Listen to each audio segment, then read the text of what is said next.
Are you ready? Hey, think you can tell us what to do? You think you can tell us what to wear? You think that you're better? Well, you better get ready.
All right, everybody, welcome to another episode of the Retro Wrestling Revival. I'm Johnny P, and joining me, as always, is my partner who has his mic muted, Brother Morton. Hope everybody's doing good tonight. Hopefully everybody's enjoying their weekend. Brother Morton, how are you tonight, my friend? Trying to get it unmuted. Hold on. You're good. You're good. Are we good now? Okay, brother. I am doing good, man. I'm winding down with kings and queens. I've sat in alleys, and I have digested pork and beans, baby. I am the champion clasher. I am the stuttering basher. I am the one, the only smile, style, and profile master, baby. And I am here to have some fun. We're going to have some good old-fashioned wrestling. It's the Clash, baby. And me and you, we've had some good luck with these past two clashes we watched, man. And I'm looking forward to an exciting card. A fun fact for you. This was on September 7th, 1988. Guess what bundle of joy was born 4 days after that? Was that, it wasn't me, so I guess it's got to be you. Yours truly. So I'm just saying. September 11th, 1988, baby. That's whenever the stuttering sack of joy, or some people think a sack of something else, was born, man. I'm excited. I'm stoked, man. And just with everything that's going on with us lately, like with our brand, man, we are a couple followers away from 1,200. So please like and share on all of our platforms. But the thing is, man, we got some great things coming down the pike, man. Bigger and better than ever, man. And me and you, like, we're prime examples of hard work does pay off. And, man, I can't say more, but, brother, I'm excited. Let's get to the Clash. We got some fun news coming up next week sometime. We'll drop it next week. Not this week, but next week. And I can't say anything, but... Yeah, the contracts are signed. Everything's signed, sealed, delivered. It's going to be a fun announcement. We're going to be doing some cool stuff, so we'll come back to that next week. But we got wonderful Daniel here tonight. He says, oh, no, there can only be trouble brewing with some Sunday night wrestling. And he says he is the great Mutaid. So Mutaid? Mutaid. He's still the fireman from Tokyo, putting out fires somewhere today. Dude, I love it. Daniel says, my first birthday was the day before the Clash. September is a good month. A lot of September people here then, huh? September, baby. We are Virgos. We're very sensitive souls, baby. We are. You're a freaking jock ass, though. You know, me and Daniel. Jock ass? Yeah, you're a jock ass. Me and Daniel were talking about a little Clash of the Champions tonight, and I was going to put my name as jock ass tonight, so you can call me that if you want. The greatest. Wasn't that from No Holds Barred? No, yeah, jock ass. Yes, see, here's Daniel. He knows it. Jock ass. What's that smell? Dookie. Yes. Speaking of no holds barred, with the new video game WWE 2K23, guess who is a part of the most recent DLC pack? Is Brell on it? No. Zeus. You can play as Zeus. It's a Bray Wyatt. It is Uncle Howdy. It is Joe Gacy, Zeus, and a couple of other people. But yeah, dude, You need a Brell character. I know That would be awesome. Video games. You need Brell in there. Dude, was the best. Dude, Brell would be absolutely amazing. The champions that revolutionized the game. Okay. Hell yeah. I'm just telling you, man. So what do we got on the docket tonight? Because I know your personal favorite is going to be leading off tonight, but I ain't going to get into too much more of it. Brother, what do we got for this bash called The Clash, my friend? Well, tonight, the last Clash, Miami Mayhem, we did was a lot of fun, and we said we're going to try to drop one or two of these. The first one was great, too. Yeah, it was great. So we said we were going to come back to it and drop a couple, maybe once a month or something like that, once every 6 weeks. So we're at that time. We were just wanted to do a bonus show this weekend, so we figured we'd do this. So this is the third edition of the Clash of the Champions. It aired on September 7th, 1998 for the NWA, the National Wrestling Alliance. 88. Yep. September 88. September the 7th of 88. And it comes from the Albany Civic Center in Albany, Georgia. So the first match on the card is Mike Rotunda with Kevin Sullivan from the Varsity Club. And he is taking on one of my all-time favorites. That's right. Brad Armstrong. Once again, we get him on That's the Clash. Right. And this is for the television championship. Did you make sure to pay your taxes before the show? I always pay my taxes. I don't want Mike Rotunda coming after me. That guy's a bad dude. I don't want him coming after me. I pay my taxes, buddy. No thanks. Okay, I'm just watching out for you. All right, I promise you I am. I promise. I'm not doing it. All right. The next match is Nikita Koloff and looks like Dr. Death Steve Williams taking on the Sheepherders, which was also the Bushwhackers, from most people know them as, but they were these hardcore crazy fucks as the Sheepherders. We saw them on the last one. And they're with Rip Morgan, whoever the fuck Rip Morgan is. What's your favorite Rip Morgan match? Everyone. Who the fuck is Rip Morgan? That's going to be the question of the night till we get to this match. Who the fuck is Rip Morgan? Wow. We should, whenever we start doing T-shirts, we should have a shirt that says, "Who the fuck is Rip Morgan?" Who the fuck is Rip Morgan? Daniel says, another episode of Why is Kevin Sullivan here? Well, Daniel, have no fear. You're going to see him again because he is in the next match on this card. And it's Dusty Rhodes versus Kevin Sullivan, who has Gary Hart as his manager there. Have no fear. Kevin Sullivan's here. Yep, have no fear. He is here. And Daniel shed some light on who Rip Morgan is. He is the long-lost uncle of Liv. They watched him. So, okay, I got you. Yep, he's there. Then we have in a match. This is a very interesting matchup here. I love the first, competitor, and I don't really ever watch much of the other one, but I know he's a legend. It's Ricky Morton versus Ivan Koloff with Paul Jones. Who the fuck is Paul Jones? I don't know, man. We got some mystery cats tonight, man. I'm excited. This is crazy. I've never even heard of these two cats, man. I don't know who they are.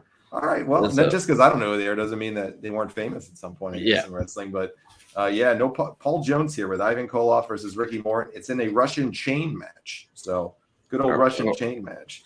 Then, Chris, the main event is Sting versus Barry Windham, who is the NWA United States champion, and he is taking on Sting for the belt, and Sting has the odds working against him because Barry's got Dillon in his corner.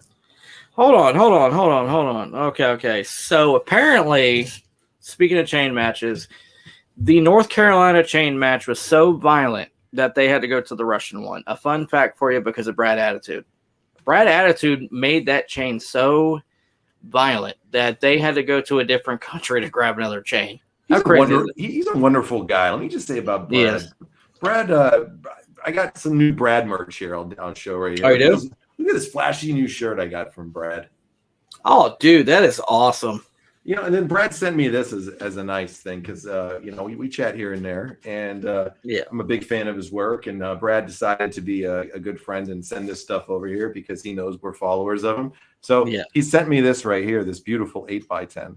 Oh, dude, that's awesome right He there. wrote me out a nice inscription. He says, "To John, keep fighting the conspiracy from New York, the 1-star Brad attitude." He knows all That's about awesome. it. Me and Daniel are always fighting the conspiracy for Brad with this fucks it over in AML trying to screw him over.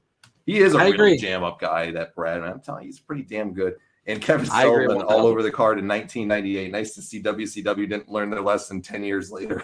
Oh God, I love it. And the thing is that speaking of signatures, baby, you saw the surprise that I got my wife. Yes, that's a good one. And the thing is that which I'm gonna share this with everybody. I got my wife. It was a replica version of like the belt that the American Nightmare, Mr. Cody Rhodes wears, because she's a big Cody Rhodes fan. And then I got her favorite wrestler signature, which is Dominic Mysterio. How could you not love Dom? Did he sign it? Did he sign it? The king of the prison yard? No, he just put Dominic Mysterio. Man, you should have got one. You should have got him to give a personal inscription. That fucker runs these joints that he goes to. Straight up, I think that signature is going to be worth a lot down the road. Dominic's great. I love that. I love me some Dominic Mysterio. Dirty Dom. Yes, absolutely, Daniel. Well, folks, we're going to be checking out the Clash of the Champions 3. If you want to watch along with us, go on over to Peacock. It's Season 1, Episode 3. Look up WCW Clash of the Champions. You'll find it right over there. You got it loaded up, Mr. Martin. Yes, baby. It is loaded up. All right. So we are locked and loaded and ready to go, folks. So if you want to watch along with us or if you just want to listen, whatever you'd like, we're going to go in 5, 4, 3, 2, 1. Let's hit that sun. All right, here we go. Desire, baby. You got to bring him a few packs of smokes for him to add inscriptions. Oh my God, I love it. Daniel's starting off with some fire tonight. Boom. He's in rare form tonight. He always is. That's why we love having him out there. Everything. Desire. That's what they're talking about with Sting, man. He's got the desire, buddy. Do you got the desire? I always got the desire. Do the Mets have the desire? No, they definitely don't. Those fucking clowns suck. Yeah. I don't know what's more miserable for a New York team, for a franchise. The Mets or the fucking Jets. One or the other. They're equally as miserable. They could fuck up a wet dream. Oh, God. I still love them, though. Dude, like your screen, it keeps freezing up. Do you want me to go out and go back in? Yeah, you might want to go back out and go in.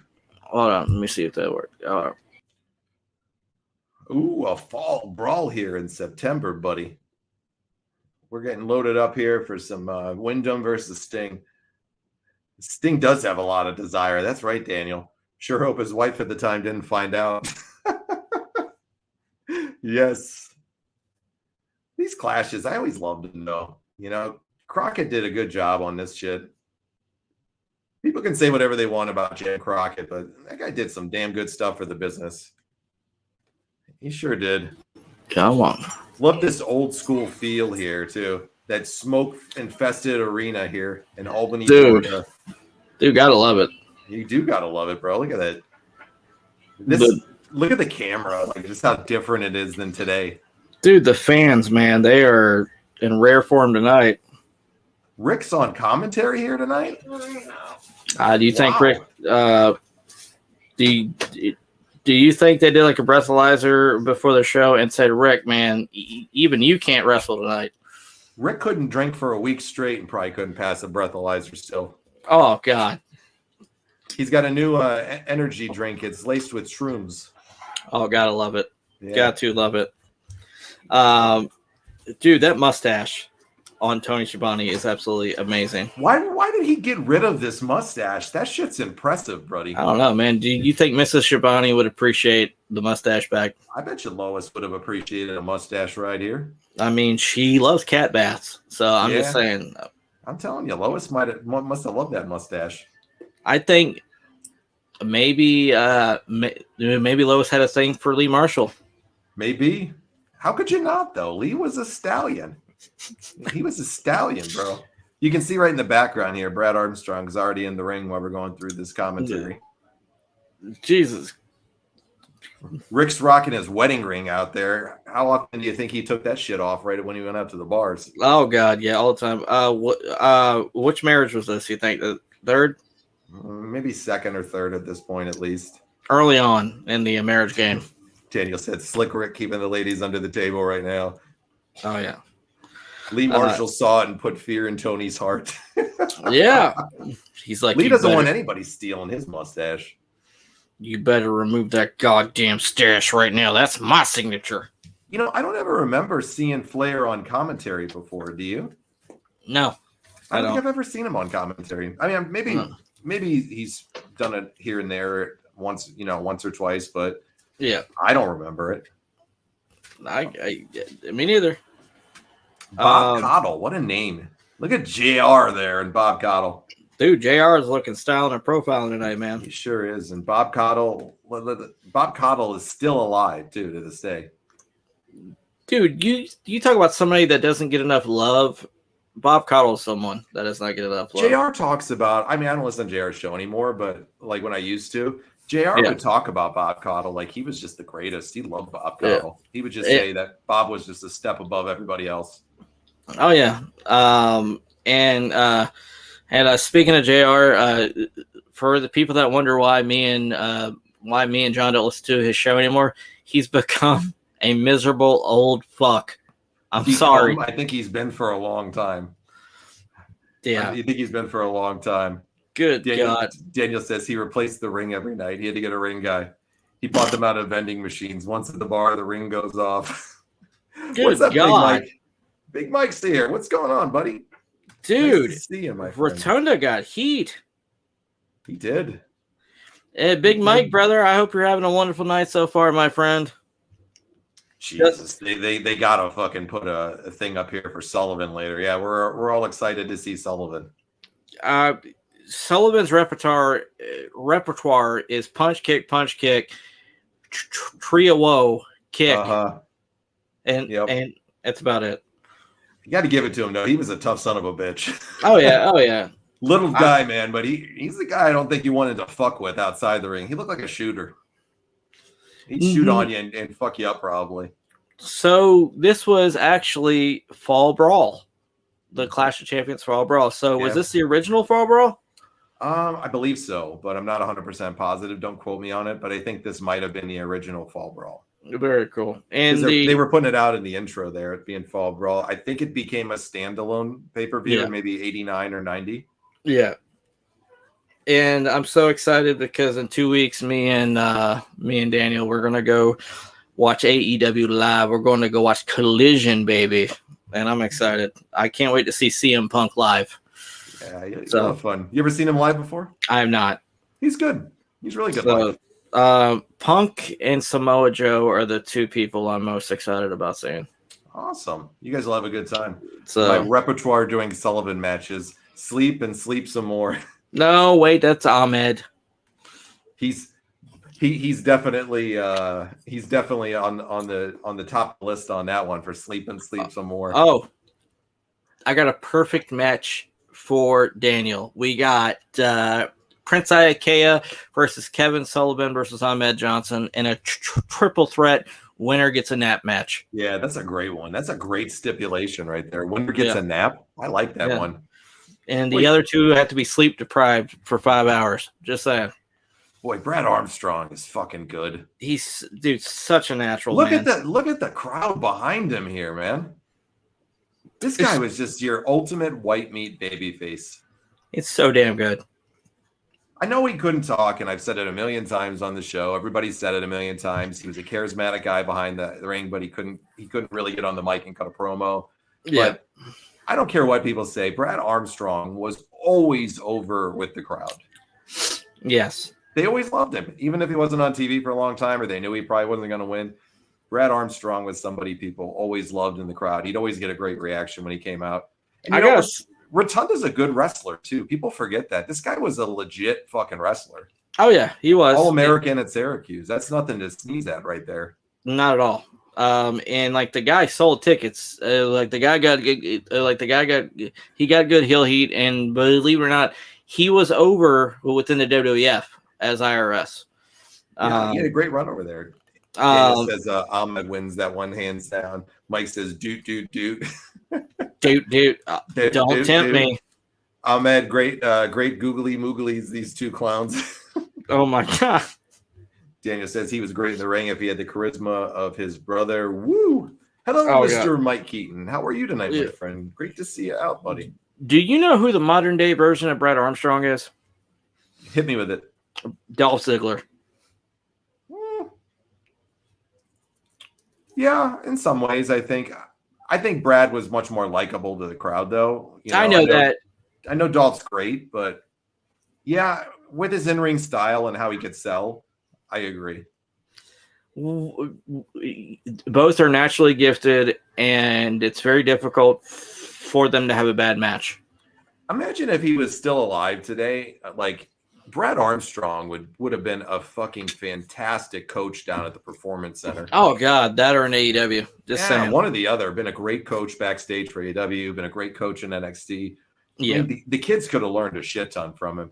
You know why I really believe that? Because look how much they've learned from a guy like Norman Smiley.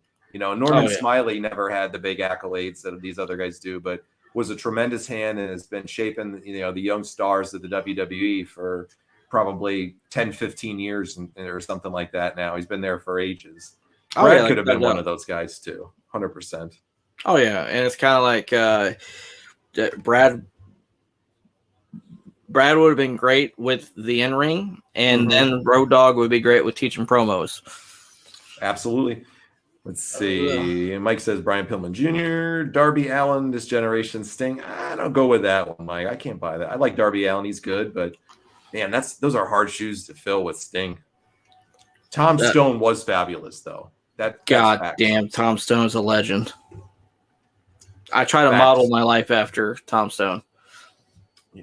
Daniel does. I know that for a fact. He lives by. He's a huge stoner. Which I got a big, huge picture up right next to my picture of Jesus saying, "Forget Jesus. What would Tom do?" Yeah, 100%. Boy, Rotunda's getting good heat from the crowd here too, man. They're into hating this guy. Oh yeah, and as weird as this sounds, I think like the guardrails are ugly as shit. Yeah, they're horrible. I just like there's no style to this area. I get it. Get your fingers out of your mouth, kid. Don't bite your nails. He's kind of like the Dutch boy with his finger in the dam. That kid's gnawing away on his fingers, man. Put those things away. Did you wash your hands after you took a pee-pee? No. Don't put those things in your damn mouth. Don't do it. Don't touch your pee-pee. What? And if you guys need some inspiration about not touching your pee-pee, last month while John was gone, I posted quite a few of anti-masturbation ads on our Facebook page. So if you feel tempted, go look at Mr. Jake Roberts. Go look at Mr. Jim Duggan and Mr. Dusty Rhodes, and they can inspire you not to touch yourself. Mike, I definitely don't need that. Chris knows my rule. If I see that picture, I walk off the show and he's on his own. He won't chance that, buddy. There's nothing more I don't want to see than that fucking ugly picture. Daniel says Tom Stone is going to make the trek to Greenville with me and Chris. He's the one who makes sure the ring is set up correctly. Don't set it up right. You get stoned to death. That is awesome. Yes. What a star he is.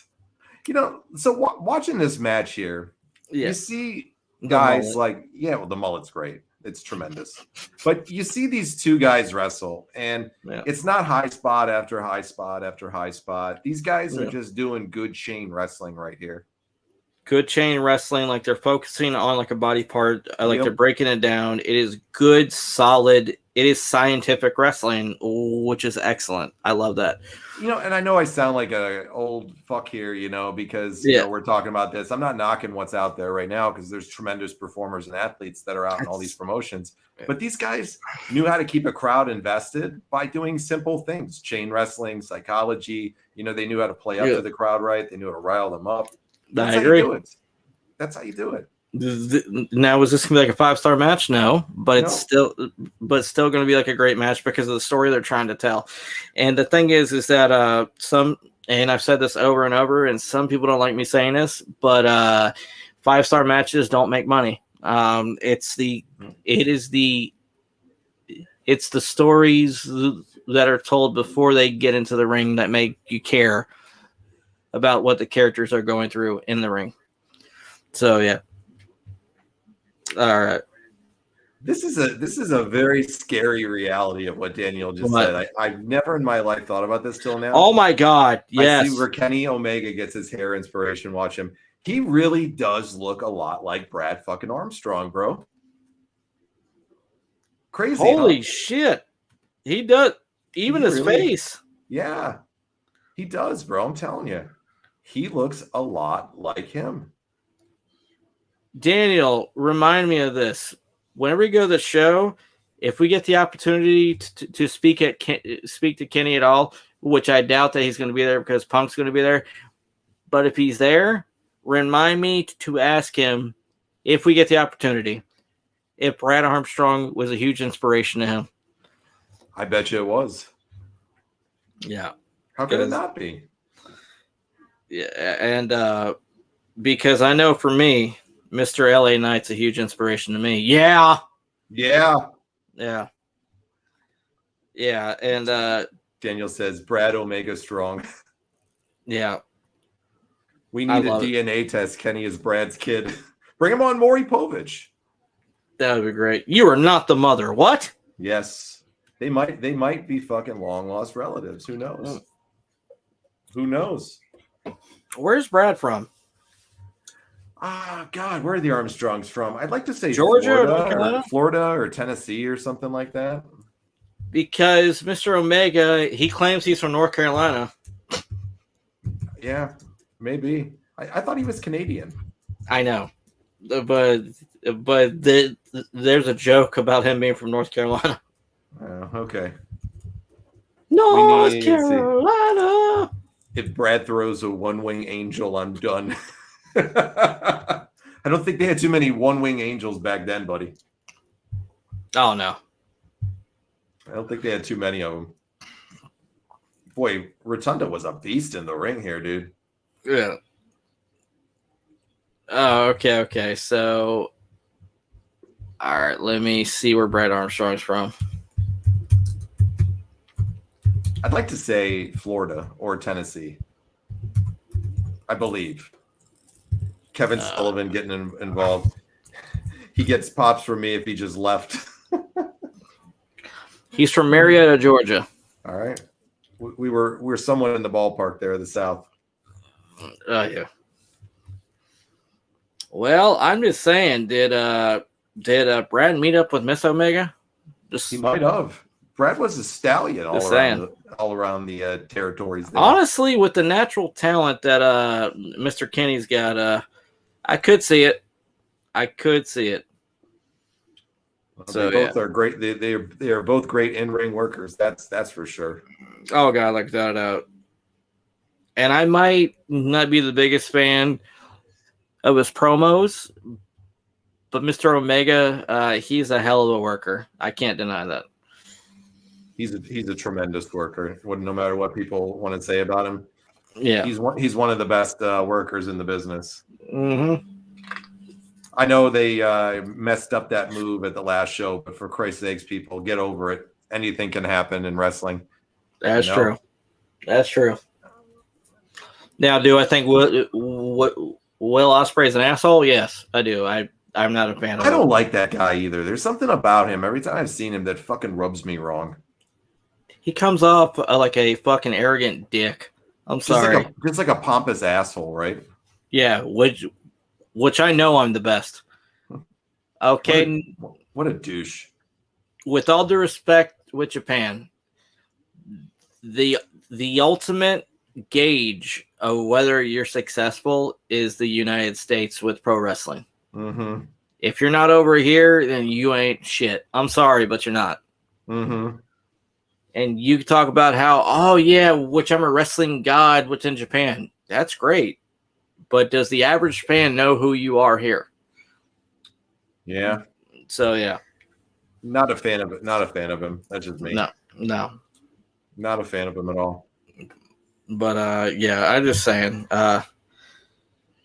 But I'm a fan of Maxwell, and I'm hoping we see him on the 5th of August. He's doing great stuff with Cole. He's actually helping Cole become more comfortable with doing stuff like that's outside of its comfort zone, which is really cool. Boy, these two are putting on a long match here. It's actually really good. It is a really good match. They're not slowing down, though. I know they're doing, kind of more sedentary moves here, but they haven't stopped going at one another since the bell fucking rang, 13 minutes ago or so. Oh, yeah. Boy, Rotunda had a great look at this time, didn't he? Yeah, he did. A believable badass. You know what I mean? Yeah, he's another one like Brad, though. Just was never a great promo or anything like that. Didn't have the charisma that a lot of other people, got over. But man, what a great worker, and what a great hand he was. Yeah, not bad at all. He's fucking crowd is on him tonight. They don't like Yankees down south. That's why I think. Hey, I don't think so. They don't like Yankees up down south. You're no wrestling god. Yeah. That was JBL. Yeah. Yeah. JBL is a wrestling god. JBL's great. The only bad thing he's ever done was he caused Mauro Ranallo to quit, which sucks because I loved him. There's been a lot more wrong that he's done. He was a fucking bully and a prick backstage. I know it was. That's why I'm glad. Was it the Blue Meanie that whooped his ass? No, and that was during the ECW when he beat up the Blue Meanie. Who was it that beat the fuck out of him? Steve Blackman. Yeah, Steve Blackman. Steve Blackman knocked his ass unconscious because he wouldn't stop fucking with his shit. And he told him, he said, "I'm gonna fucking knock you out if you do it again." And he waited and prayed for about 3 days, they said, until he got his opportunity. Even when JBL apologized, he knocked him out at the airport. Wow. Why would you fuck with Steve Blackman? No matter how tough you are, why would you fuck with a guy like that? You just don't, especially somebody that has a bail bonds business. That the guy is a legit fucking killer, man. Like, this guy can fuck your world up in so many ways. What the fuck would provoke you, no matter how tough you think you are, to just try to challenge a guy like that and fuck with him at that? Do you really think he's not going to give you a receipt? That's true, and that's like with a Dan Severn or like a Haku. I mean, and like you're fucking with them. No offense, I wouldn't do it. Just dumb as hell. Yeah. Dumb as hell. Daniel says Cole and MJF showing up on the 5th would be great. They're going to make me miss Tribal Combat at SummerSlam, and Joey Styles beat up JBL too, I guess, or didn't back down from him. Good for Joey. Yeah, I heard that too. I forgot about that one, Daniel. Joey Styles beat his ass a little, or got some shots in on him. Pretty impressive. Oh, nice over the top rope sunset flip there. Oh, ref kicks him out. 1, 2. Kicks out of that. Damn, it was a good match. It's a great match. And dude, the fans, they love this match. Dare I say match of the night so far? Listen to JR's commentary here and how fucking good Jim Ross is on the mic. He's so crisp. He's so smooth. God. He's not bitter. What a fucking talent Jim Ross was and still is in many ways, but he's older, of course. Look at Dr. Death's out here now. Come on, Dr. Death. And to talk about another fucking badass right there. There's Dr. Death, Steve Williams. Oh God, yeah, without a doubt. This guy could fuck your world up too. I think like the two people that Jim Ross he kissed their ass the hardest. It was Steve Williams and Steve Austin. He loved both of them, but he loved Dr. Death more than anybody. Oh yeah, because Dr. Death was his favorite. He saw him like a son, pretty much. So, yep. Hey, God bless him, though, for that, Chris. Oh yeah, you meet people in your life that are friends and people that you care about, and that was the guy for him. He always tried to find a job for him, no matter what. Really? Yeah, he always did. Anytime he had an opportunity, he always tried to find a job for him. Well, it's kind of like with like a lot of wrestlers, they speak about Vince McMahon. and they had so much love and so much respect because of all the stuff that Vince did for them, that they saw him as a father figure. And you hear about the Undertaker speak about Vince, saying that Vince was pretty much like his second dad. Yeah, many times. Many people have said that. Nash has said the same thing. Oh yeah. Speaking of Nash, I just recently posted a reel of Big Sexy Kevin Nash. Make sure to check it out. All right. So yeah, I saw it. Yeah, very good. yes, I did see that one. With the interesting Diesel music. Yes, Dr. Death isn't rocking one of his clean suits. I'm disappointed. That was the Nash music that he used in 2003. Whenever he returned. So, really? I didn't remember that one. Mm-hmm. I didn't remember that one. So that was like a remix of the Diesel theme song. But then before that, which I did my one for Mr. LA Knight, and it's crazy because like the Nash one is outdrawing the one with LA Knight. So yeah, shows you how much people still dig a guy like Kevin Nash. Oh yeah. And did you hear Nash's comments about the whole thing with Mr. Knight's his sales with the merchandise? I did. I don't think he said anything disrespectful that everybody got on him for. That's just my opinion. He basically said that he doesn't watch SmackDown. Yep. So he basically watches clips here and there, and that's what he's basing it off of. So I get it.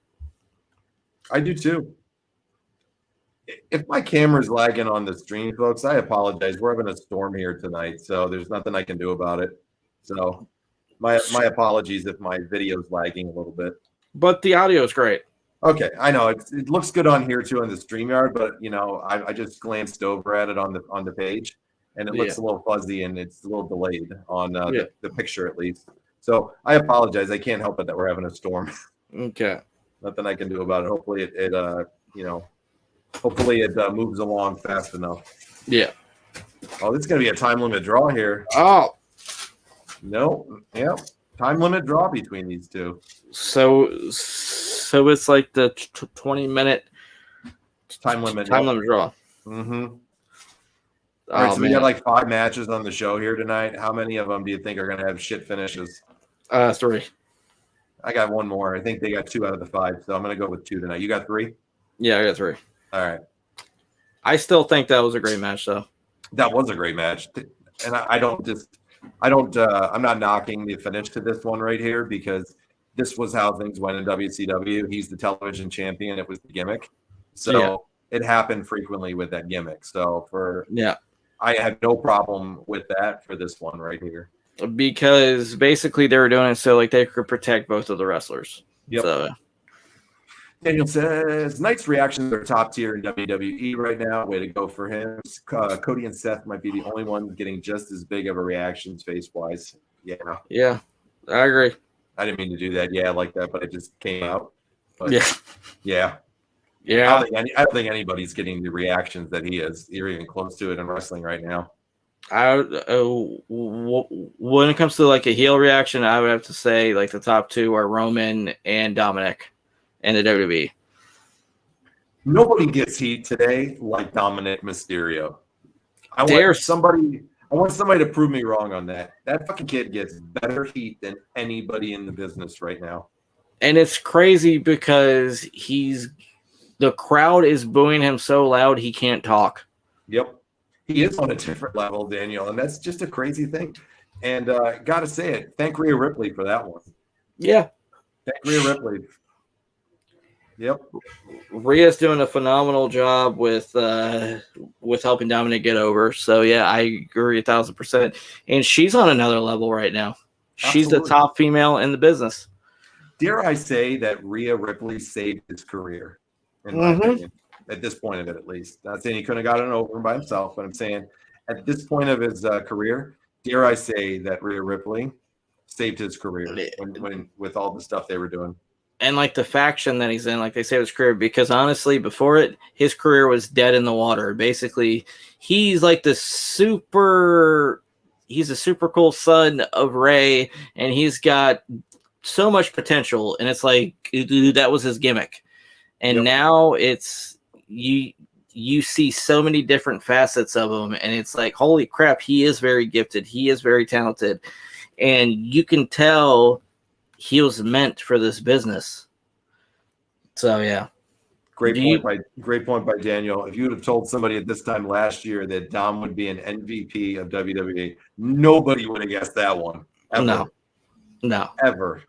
Not one person would have guessed that one, Daniel. None of us. But look at all the people that Dominic had to grow up and learn from, man. He had freaking Conan, Eddie, Ray. I mean, just so many people, so many legends. And I think that Dominic, he took that all to heart, and you see the result of that. I definitely agree. So, yeah. I no doubt about it. Agree with you, bro. Good for Dominic. So, yeah. Boy, Rick is mellow tonight on this stuff with Shivani he's doing. He's actually mellow. Did Rick take a, what's it called? Did he take an edible before the show? They didn't exist back then. He took something better than that, I think. Do you think was he taking fucking Quaaludes or something? That or Samas. Something. He is mellow. Wow. You know, like the drink Mellow Yellow? Yes. They named it after Rick's mood that night. Hey, there you go. He had the Ric Flair drip. Exactly. Oh. Don't forget, folks, here we got Sting still to come. Yes. I love this era of Sting, too. Sting's one of my all-time favorites, Chris. I just love him. Dude, Sting is awesome. I think the AEW did something really stupid. I think it was 3 or 4 weeks ago, and they let him jump. I think he jumped off a ladder, and he tried to jump through a table. Look at that fucking redneck getting behind Jim and Bob and just stopping in between them. Oh, God. Sit your ass down, boy. Go. The hell do you think you're doing interrupting the great Jim Ross and Bob? I think he's one of those people that thinks because he's automatically on television, he's famous. I'm on TV here. I'm famous. Check me out, folks. I'm on the TV. But with what you were saying there before about the dive with Sting, I get where you're coming from with it, but I think it was a cool moment. So Sting did it on his own. So it's not like anybody put a gun to his head and said, you got to do this. Like, I know. Sting can do whatever he wants. He made that call. I gotcha. Oh, Jesus. Oh, God.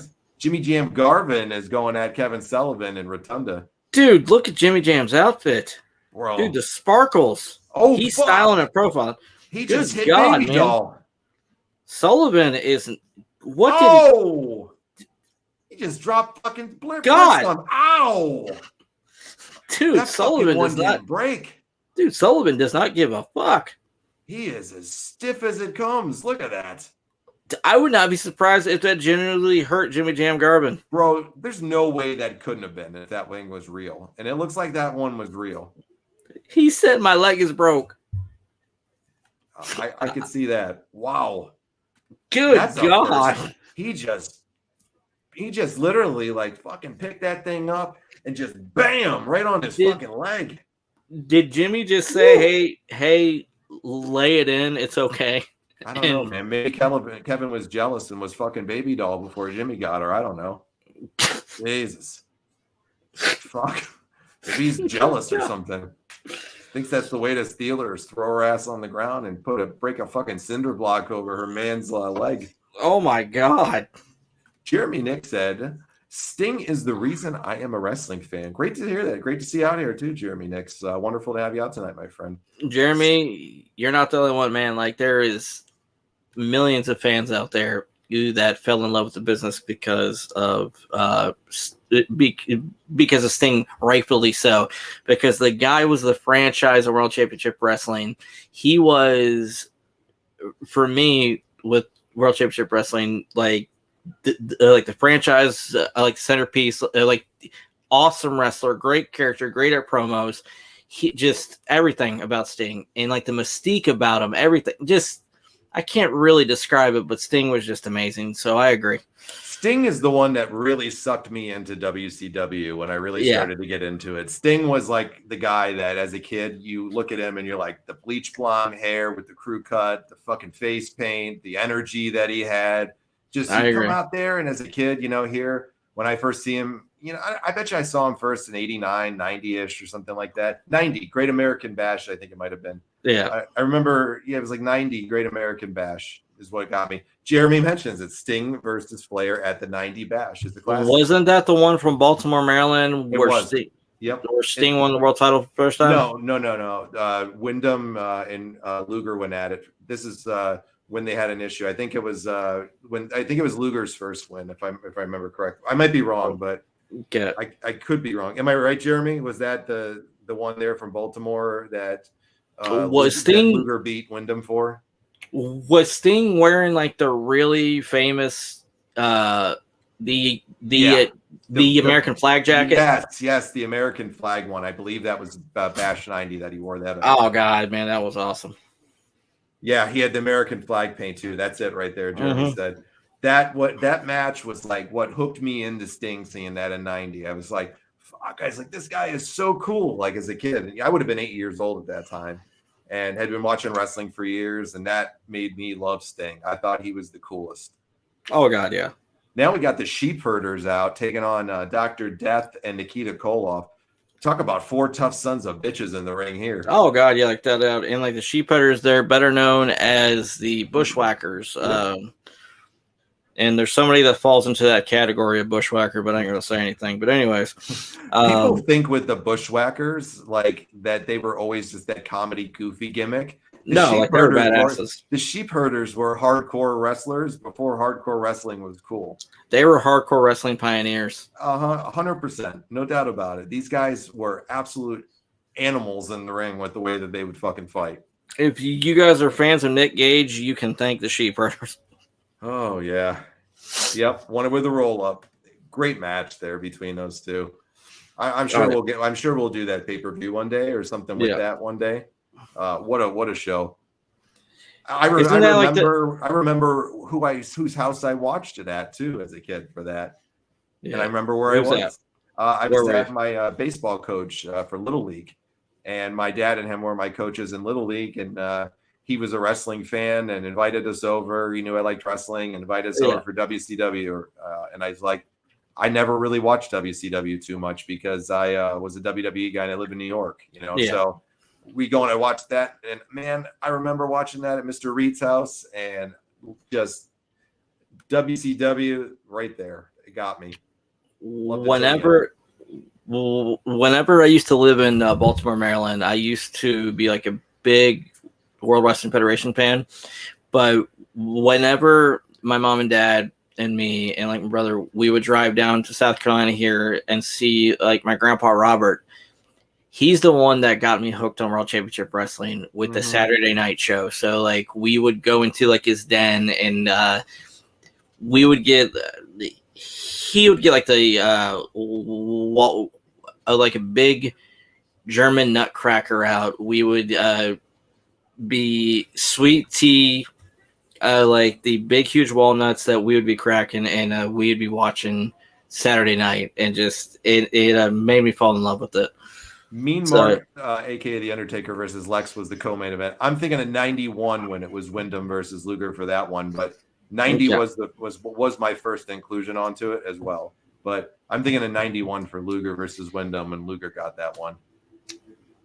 And I remember my first exposure to WCW was the night that Macho Man debuted for WCW. And was that on like a Saturday night? Yes, it was in 1994. So, which I was 6 years old at the time. And yeah. And I'm sorry to interrupt really quick. Oh, you're good. With Nikita Koloff. What a fucking look Nikita Koloff had too. Oh God, yeah. What a look he had. I had the privilege of interviewing Nikita a couple years ago. What a great guy he is too. Just a tremendous human being that he is, and with a wonderful story, and just does wonderful things for people. I I'm always been a fan and always will be of Nikita Koloff. What an even more solid human being outside the ring, Chris. Which I would put him in like the same air as a Mark Marrow. Like the guy has changed so many lives. He really has. And the thing is that he could have been like the type of guy that retired and done wrestling shows for like the rest of his life, like with like autograph sessions and meet and greets, which he does that. But at the same time, though, he uses his extra time for his ministry.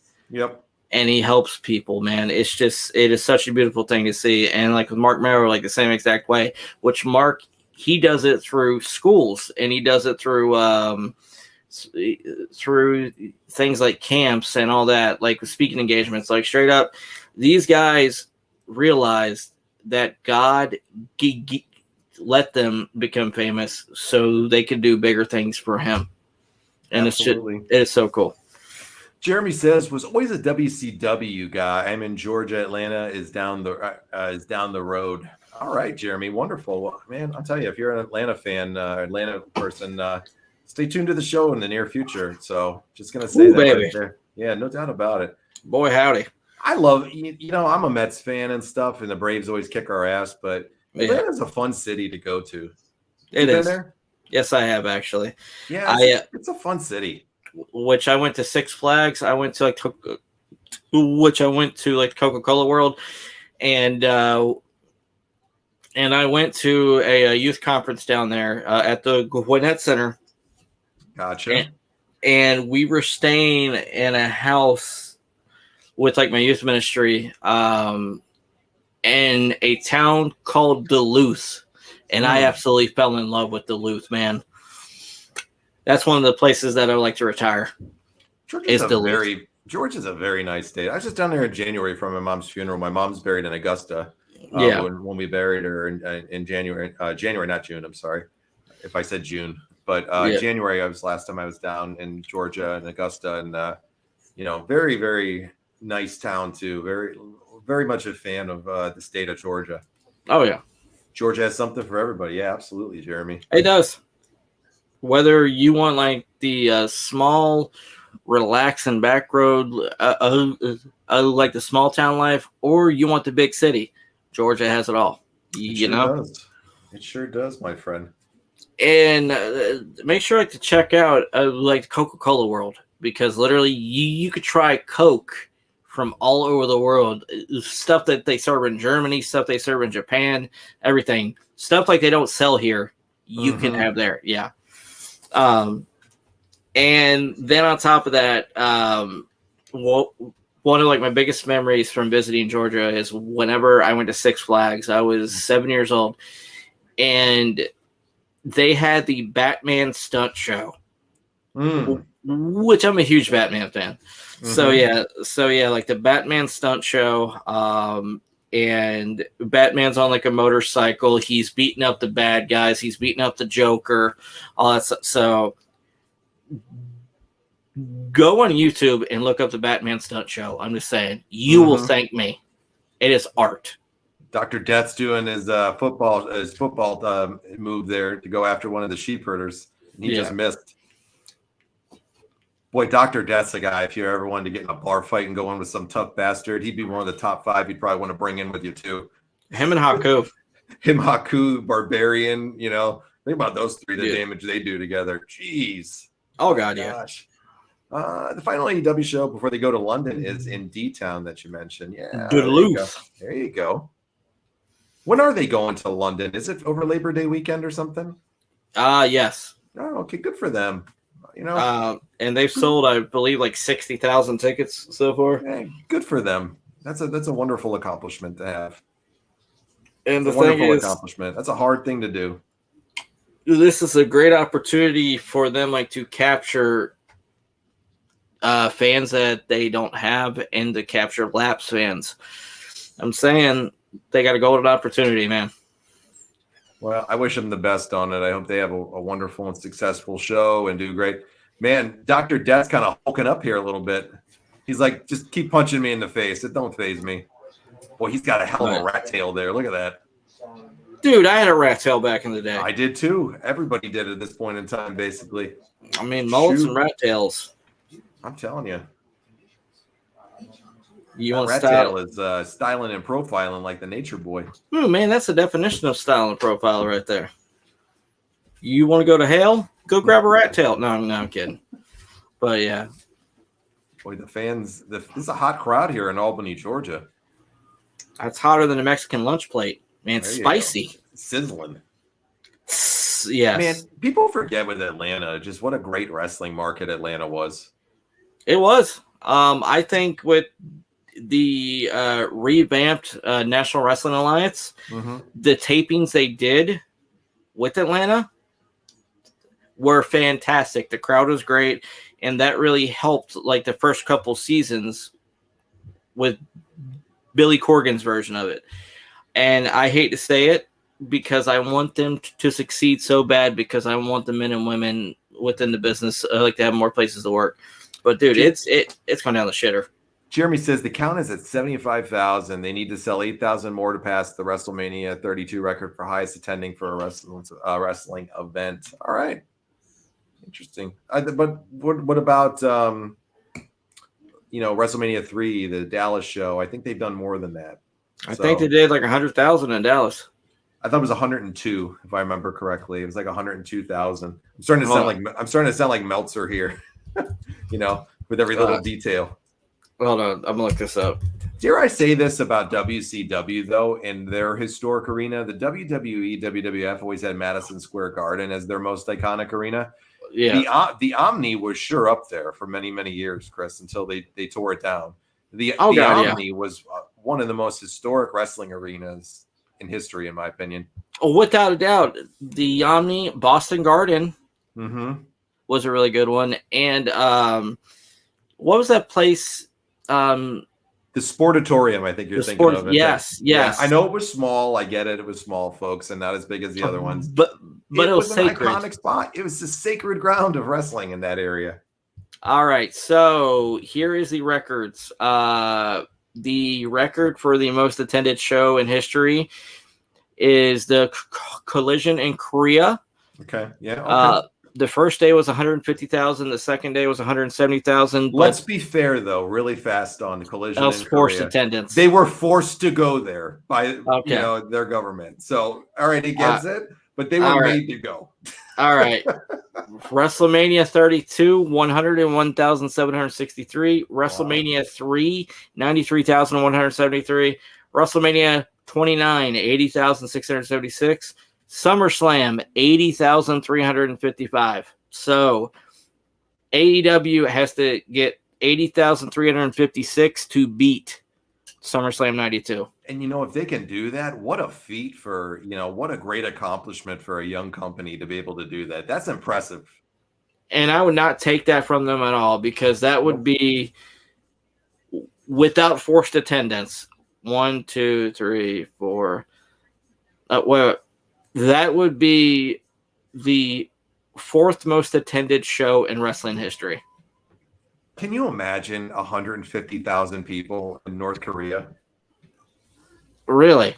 No. Yeah, for a Collision in Korea. Could you imagine that? Crazy. I'm good. Been to several Atlanta shows from different companies. The last event I attended was when Cody did the moonsault off the cage on Dynamite. Great moment. I will be right there. Which I'll be wearing my new Cody shirt to the AEW show because honestly I don't buy AEW stuff, but do you think I should be okay with that? Because technically he's one of the cornerstones of the company. Absolutely. Wear whatever the fuck you want. What are they gonna do? Jump you for wearing a Cody Rhodes shirt? I don't know, man. Like certain groups, like they're like fucking tribe. Let's be realistic, all right? Even though you're physically not there that you want to be because of your back issues, you still could probably fuck up half the geeks in that crowd. I probably could. So yeah. Just don't shower for like a week and just raise your pits up for them. Give them and I'll fit right in. Yeah, you'll fit in. That's a good thing. What's crazy is that many tickets are sold without any matches announced. Yeah, that's pretty that's a pretty remarkable accomplishment, Jeremy. I would agree with that. That's a lot of people that are eager to see what this new product is live for the first time. How many females? I haven't seen it live yet, so I'm kind of jealous that you getting to go. How many females do you think is going to be in the crowd? Over or under 100? I'll be fair to them. Maybe a couple of thousand. How many are the mothers of the kids? Well, that takes it away right there then a little bit. Forced parenting to go there. Mom's got to go. Yeah, we're picking, but yeah. My mom used to go to the shows when we were a kid, when we would go to them, and she would pretend like she liked it. You know, we'd always go as a family. It was like it was like the one thing that I always, like, every time they came into town, like, I had to go because I loved wrestling. And even if my mom hated it, and she probably did, and my sister hated it too, my mom and dad always made them come because it was important to me. Well, that's like me with my baseball games growing up, because because you know that I'm a lifelong Orioles fan, and my dad's company, by the grace of God, had season tickets. So most nights that the O's were at home, my dad would drive home from work and say, "Hey, is your homework done?" "Yeah." "Now is your room clean?" "Yeah." Did you behave yourself for your mom?" "Yep." "All right, let's go to Camden Yards." And dude, just awesome. This idiot who holds the flag for the Sheepherders may be the dumbest son of a bitch in the world to go up there and poke Dr. Death like that. I can't wait to see Dr. Death fuck his world up. When your nickname is Dr. Death, man, you know he's not somebody you want to fuck with. What if you met somebody named Dr. Herpes? Would you? No, I'm steering away from them. Sting has been MIA lately. Think he might be getting ready for a one-on-one with Jericho. I think so too. I think that'll be a fun match to see. Isn't it crazy to think that they've never had a match together, Chris? Extremely crazy, because you think at least they would do it once in WCW, you know? Hot tag there to Dr. Death, and the crowd just erupts here as he gets in the ring, and he's taking out all of the Sheepherders and that goof that's their manager. I love Jericho, and you know he's my all-time favorite. But dude, he's starting to show his age. Well, he's in his 50s. I know that, but I watched his match with Adam Cole from I think, and it was fucking dreadful, man. Really? Yes. I didn't see it. You know, like the aging rock star that doesn't know when to give it up. He's starting to get to that point, and I hate saying that because he's my all-time favorite. Big victory there for Nikita Koloff and Dr. Death there. Nice victory. Great match. Great chemistry between these two teams, Chris. And the crowd, the crowd is just into everything going on here. Without a doubt. And the thing is that Nikita Koloff was so dedicated to his character, he changed his name to Nikita Koloff. I know. Crazy, right? He learned how to speak Russian. I mean, you talk about keeping kayfabe alive. All right. Here's a good question. Jeremy Nix asks, off topic, as a Mets fan, what's your take on Frank the Tank? I got to know how you feel about the guy. All right, Jeremy. So this Will guy... Ferrell? No, you got to see who Frank the Tank is. So Frank the Tank works for Barstool Sports, Chris, and he covers the Mets. He's a Mets fan, a Dolphins fan. Ironically enough, I'm a Dolphins fan too. So we have some of the same favorite teams. And he goes on these outlandish, crazy fucking videos that he makes when the Mets are playing or when they lose. So they're crazy. This guy is a psychopath. Like when he does it, I found him repulsively obnoxious in the beginning. But then as this season has sucked the life out of me, Jeremy, with how dreadful my team has been, I often enjoy his rants. And when we get the shit beat out of us, like we've been pretty much beaten all year long, I find myself going to watch his videos just to see him unload on people. So Jesus Christ. I find him very obnoxious, but very hilarious at the same point. And I think what he says is very, very true about our team. So that's how I feel about Frank the Tank. Look him up on Twitter, Chris. Okay. He's on the retro page there. He's followed on there by us. Check him out. Frank Fleming is his name. Frank the Tank. Oh, yeah. The guy's videos. He has fucking nuclear meltdowns over baseball. Dude, Sullivan's got a squeegee. He's gonna fucking try to do something to Dusty with that. Dude, Dusty's whooping his ass. Dusty's the man. Gotta love Dusty. What do you think about him, Jeremy? I want to hear your opinions on Frank the Tank. I thought you were asked about Dusty, like what's his opinion, because you know me and you, brother, we ain't got nothing but the utmost love, respect, and the admiration for Dusty Rhodes. We think he's one of the greatest of all time. That he most surely is, Chris. And I firmly agree. And very few people have the charisma and like the promo abilities that Dusty has. So not many people could have the charisma or promo abilities of Dusty Rhodes ever. Oh yeah. That's a gift that most people definitely don't possess. I agree 1,000%. Do you think, speaking of the Rhodes, do you think Cody's going to win the world title at Mania? I don't know. It's a hard call. It's a long ways out. Because there's rumors that they're going to have Cody feud with past Roman opponents to get him theoretically prepared for Mania. So, like, the rumor is his next opponent after Brock will be Bray. Jeremy says Frank is comedy gold. It's hilarious when he eats his reading glasses. He does, Chris. So what? All right, hold on. I'm going to pop it up. I'll put it up on the screen here. Give me a second. All right, so Sullivan's doing his classic stomping. Stomp, stomp, punch, punch. All right. So Frank the Tank here. I'm gonna pop him up here if I can find it. Okay. He's on. Let's see if I can get Twitter up here because I don't have a Twitter account. I gotcha. It's gonna do one of those to me. While you're getting that up, we're gonna do the sponsor for the show. So here we go. All right, hit me with it.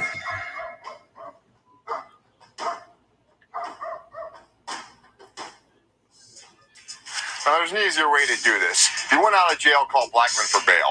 As a former WWF wrestler, I guarantee we can slam the competition. I have offices in Dauphin, Cumberland, York, and Perry counties. That's 24 hours a day, 7 days a week. Call 919-2015. That's 919-2015. Don't let this be you. Don't spend more time in there than you have to. That's Blackman bail bonds. I'm not pissing him off. So, yeah. All right. So I'm popping him up here. I got one of his videos here, I think. Give me 1 second. See if I can get it up. All right. It's being a pain in the ass for me. Let me go to YouTube. You're gonna get a good laugh on this guy, Chris. Ricky, really? All right, here we go. Let's see. Here's a couple of good doozies here.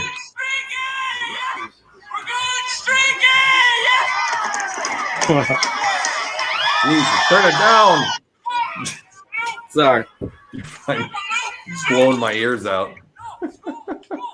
All right, hold on, Chris. Is it that Frank the Tank? No, this guy's even better. Have you ever seen Old School? A million times. One of my favorite movies ever. All right, Chris, here he is. All right. Hold on. I'm gonna mute the clash in the background here. This match just isn't doing it for me because Sullivan's in it. Yeah.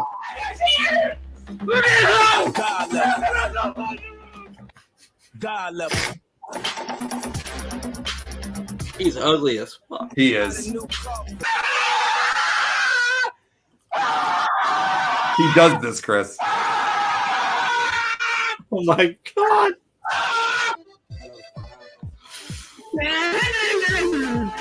That song, that stupid fucking song.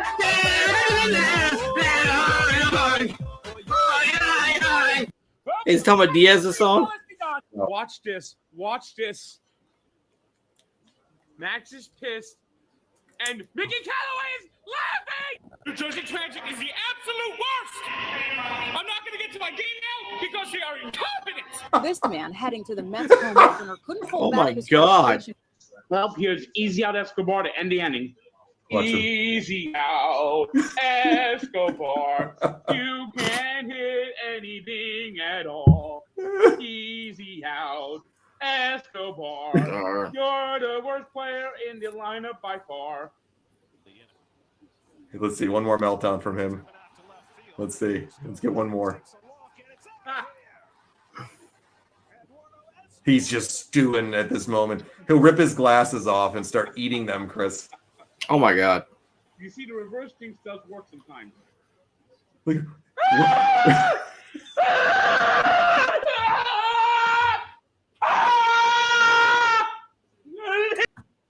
Oh my God. Can you believe that guy's on fucking Barstool Sports? What? Yep. Dusty just picks the victory up here. We missed that part, but I really wasn't into that match. Is that Waldo in the front row from Where's Waldo? I think we found him. We found Waldo. Good for Waldo. Dusty just popping down and sitting with the crowd and just going in. All the kids are going to sit on his lap like he's fucking Santa Claus. Yes. Dude, just imagine, dude, Dusty Claus. Damn right, Dusty Claus. That would have been awesome. Hey, Chris, would you take the reins for a minute while I just go to the bathroom fast, please? Did you take a shit? No, I don't got to take one of those. Okay. I got to take a piss. I'll be right back, man. He's got to go pee-pee, okay, everybody? He's got He's to relieve old. his balls. He is old. Okay, All right, so take the reins, buddy. Okay, so baby, we got the Clash of Champions with the full brawl. We got Mr. Dusty Rhodes. He just picked up the victory over Kevin Sullivan. That's going to be a victory that's going to help his career. We got Tony Schiavone, Ric Flair, somebody, and baby, let's just say this: Ric Flair is very calm tonight. I want to say he's calm like he took an elixir, or maybe Thalma's, baby, or maybe something like the little wacky tobacco, because he is calmer than a midget being tickled by a fat guy. I tell you what, baby. So I'm gonna say this right now. We got a guy from the San Francisco 49ers that is talking to Tony Schiavone. I don't know who the fuck it is. I don't care because I wasn't born yet, so I don't pay attention. So, yeah. So, apparently this guy has 2 Super Bowl rings. Big John, baby. That's his name.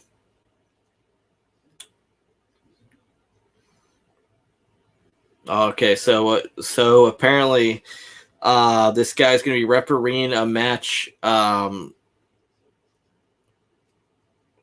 he's refereeing a world title match.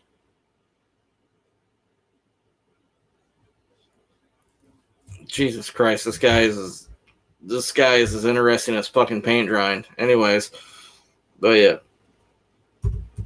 John Ayers.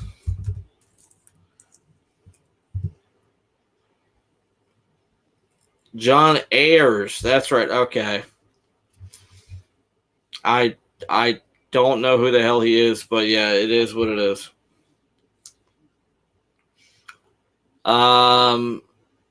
So apparently Ayers was a part of the Niners. He won 2 Super Bowls with them, and he lost the Super Bowl with the Broncos. So he's been to 3. He's won 2. And apparently he was a part of the Universal Wrestling Federation with Bill Watts. He served for a brief period as the figurehead president. So this guy has the charisma of Mike Adamle turned down to 2 from 10. So yeah, like that should tell you something. My brother-in-law wrestled in Georgia high school state tournament. Dusty was there to watch Cody. He was in a different weight class than my brother. Cody wrestled for Lassiter. Very cool. did you get the opportunity to meet Dusty, perhaps? I mean, which if so, how was that experience? And I know, like with Cody, he was a very very good amateur wrestler, extremely talented. And I believe that Cody went to, I think it was Penn State for college for wrestling. So I'm gonna look that up, actually, I think.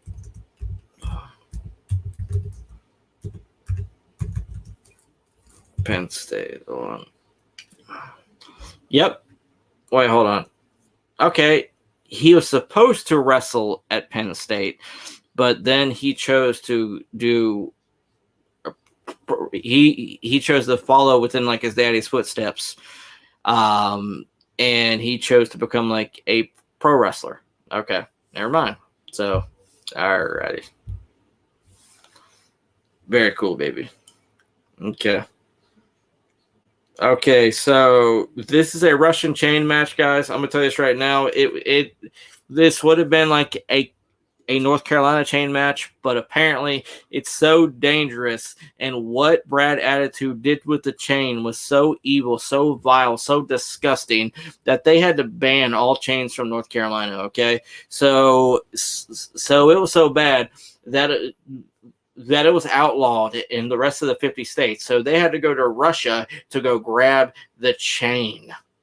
So I'm just saying, guys, get ready for a Russian chain match. It might not be as dangerous. It might not be as bloody, but it's going to be interesting nonetheless. So, yes. Okay, I never met Dusty, but I met Arn and the Steiners in a gym in my hometown. Very cool.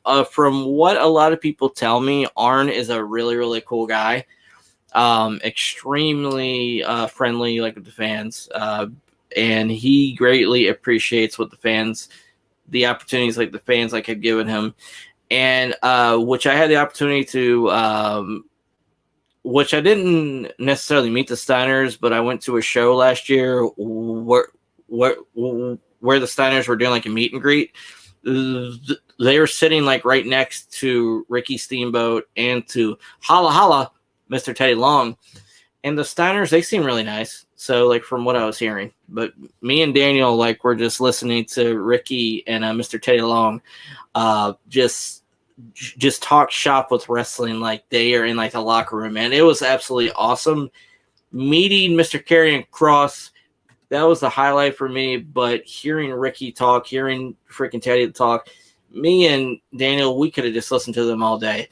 But it's the closest that I've ever been to meeting the Steiners. So, yeah.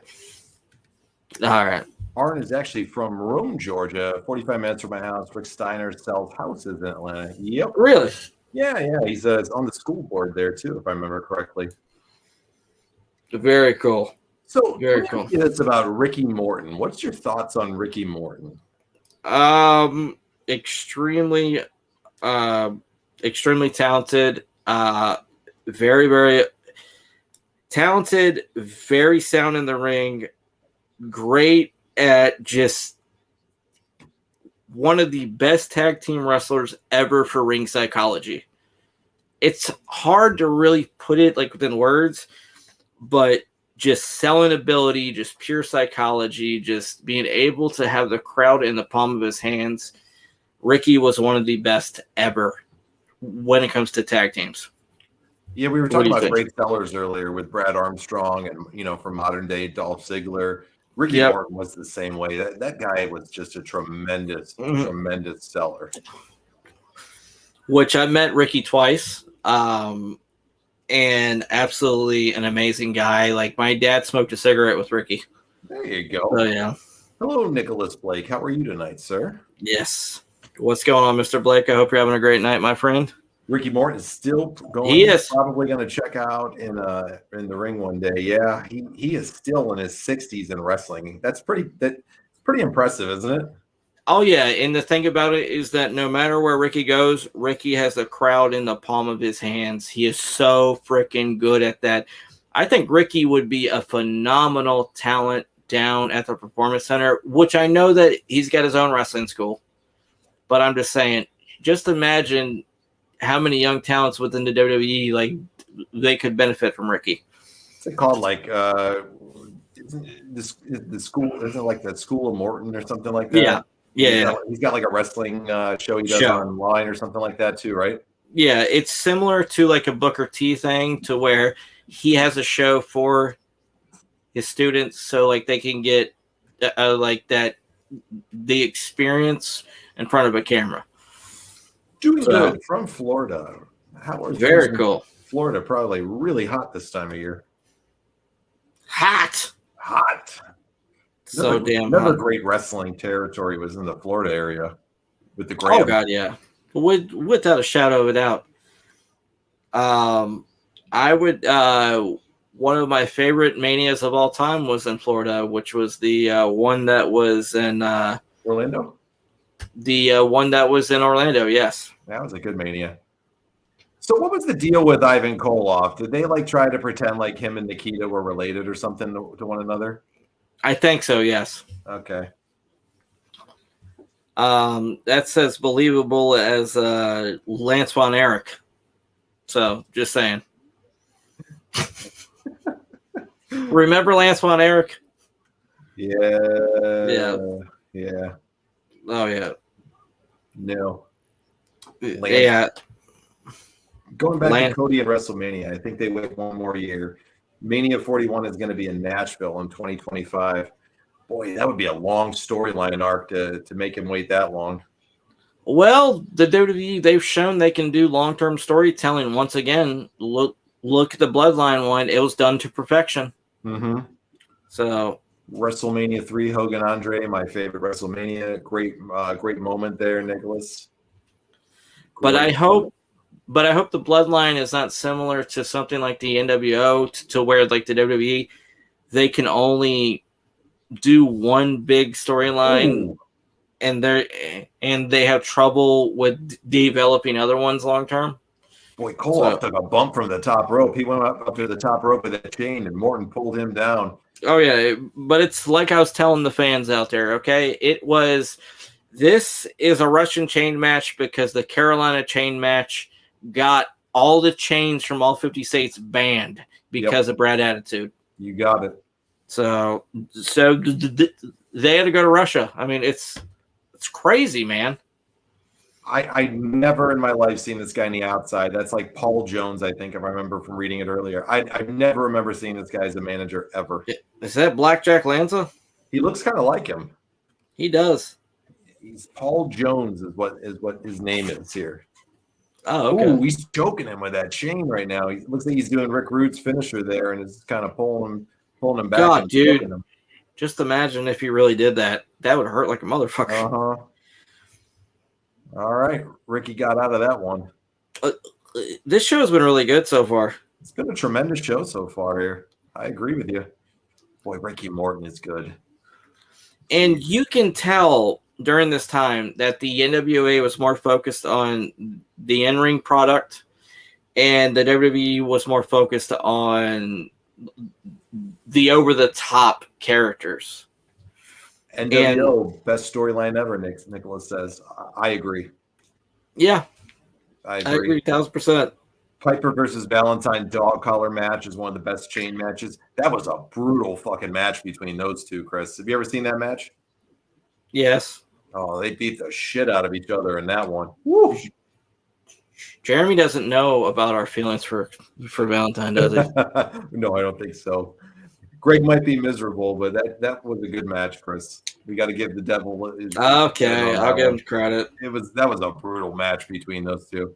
Koloff's dragging Ricky around from corner to corner. It's to win this match. If you don't know how to win a chain match, folks, you got to drag your opponent around and touch every turnbuckle in every corner of the ring. So that's right. He just pulled the legs down there of Ivan Koloff. He's pounding on him now. Oh, yeah. So we get to start a new sequence now. But I like the rules with this match because it forces them to get creative. You know what I mean? I'm trying to Speaking of matches, which I'm wondering what the match will be at SummerSlam with Roman and with Jay, with like the tribal rules match. I'm just curious to see what that's going to be. No idea. So no idea. Because you think they've thought of everything by now, like with match types. That should be a fun match between those two. What about a Hornswoggle on a pole match? On a pole match. I think that'd be great. Yeah, it's a great stipulation. and just hire Russo like for one match, like for SummerSlam. There you go. And there you go, bro. Hornswoggle on a pole match. Boy, Ivan Koloff looks like he's up there in age at this point too, but he looks like he was a strong son of a bitch even at this point of his career, Chris.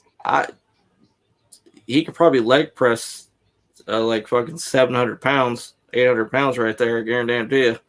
He's back to the top there. Good God. He needs to stop going to the top because every time he goes, they get him on. Ricky Morton gets him on something.